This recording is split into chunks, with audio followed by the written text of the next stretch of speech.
The PlayStation 6 is delayed, the Switch 2 is getting more expensive, and can you guess the culprit behind it? Let me give you 4 options and I want you to guess the right one. Option A, AI. Option B, artificial intelligence. Option C, memory sucking mother freakers. Option D, GPU eating freaks. Yep, my dear gamers and gamerettes. AI is once again on the attack and it knows where to strike us. It struck RAMs, causing the RAMagaddeon. It obliterated GPUs. And now it's causing our favorite consoles to either be delayed or outright force their hands to raise the prices. I don't know, guys. I mean, at this point, I feel like we're getting screwed from every angle. Micron betrayed us, Samsung threw us aside, Nvidia spat on us, and now Sony and Nintendo. And all of it for this.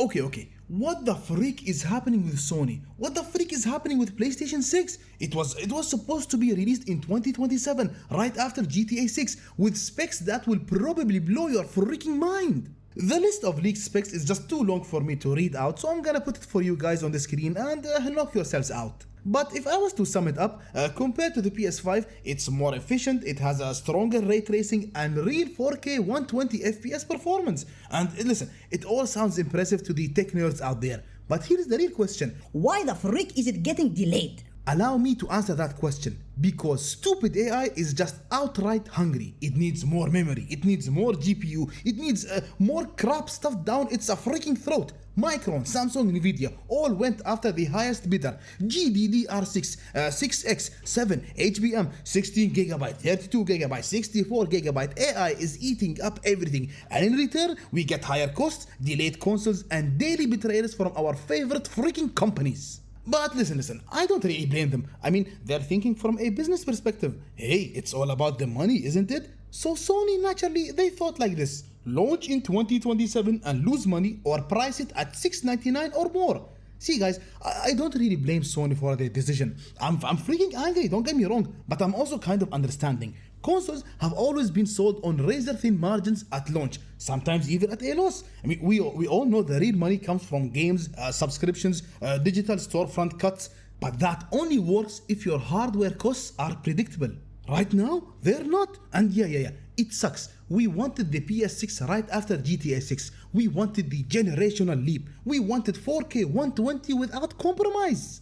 But instead, we'll just have to get stuck watching AI suck everything like the little freaks they are. Now for casualty number 2, Nintendo, or as I lovingly call them, Nintardo. Bloomberg says the Switch 2 price hike might be coming sooner rather than later. They don't have any confirmed numbers or confirmed timings, but the writing is a bloody red on the wall. And this is after Nintendo's president Shuntaro Furukawa said, "We won't raise prices in 2026 unless inflation or tariffs force our hand." And guess what showed up? Memory inflation, component inflation, AI cosplaying as Kirby and swallowing everything the freak up. The Switch 2 was supposed to be Nintendo's clean generational refresh. They're supposed to be having a better screen, better battery, stronger chip. I mean, it's still probably underpowered compared to the PlayStation and Xbox, but it's optimized and it's efficient, and most importantly, it's charming and cute as hell. But even Nintendo can't dodge global component pricing. If the component prices rise, if fabrication costs rise, that costs land somewhere. And Nintendo is knowingly, guys, they hate selling hardware at a loss. I mean, they're not Sony, they're not Microsoft. They protect margins like it's their freaking virginity. So when costs rise, prices rise. And by the way, guys, Nintendo didn't even try to compete in the high-end GPU war. They didn't chase 4K 120. They didn't demand 30GB of GDDR7. They built efficient hybrid systems. And even they are getting hit. That's how strong the stupid AI effect is. Everything is connected to memory fabrication capacity. AI doesn't just consume the top tier chips, it strains everything around it. It pushes companies to prioritize enterprise contracts. It tightens supply everywhere else. So the Switch 2, which should have been the safe console, now might cost more than expected, even with Nintendo presumably having a lot of component in stock. 6 months ahead my ass.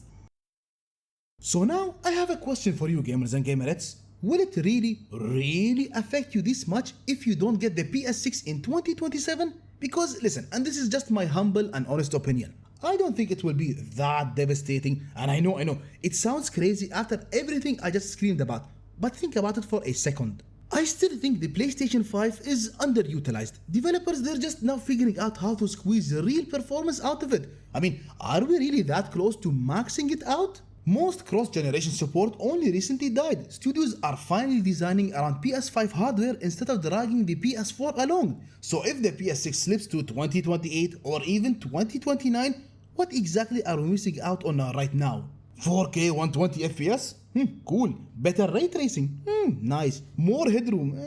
Yeah, sure. But come on, let's be honest. Most gamers won't upgrade in year 1 anyway. They didn't with the PS5, they won't with the PS6. And please just ignore these early adopters that are loud on Instagram, on Twitter, on YouTube. The majority of us normal human beings, we wait for the price drops, we wait for the bundles, the slim models, or just until our backlog stop middle fingering us because it's crying in agony and begging to be played. And let's not forget about GTA 6. Now GTA 6 alone is going to feed this generation for years. That game is going to dominate a lot of games. It's going to dominate the sales charts. It's going to dominate the content cycle. Do you really, honestly, do you really think people are going to finish GTA 6 and go, wow, shame this isn't 4K 120 native path traced with double bounce RT shadows? No.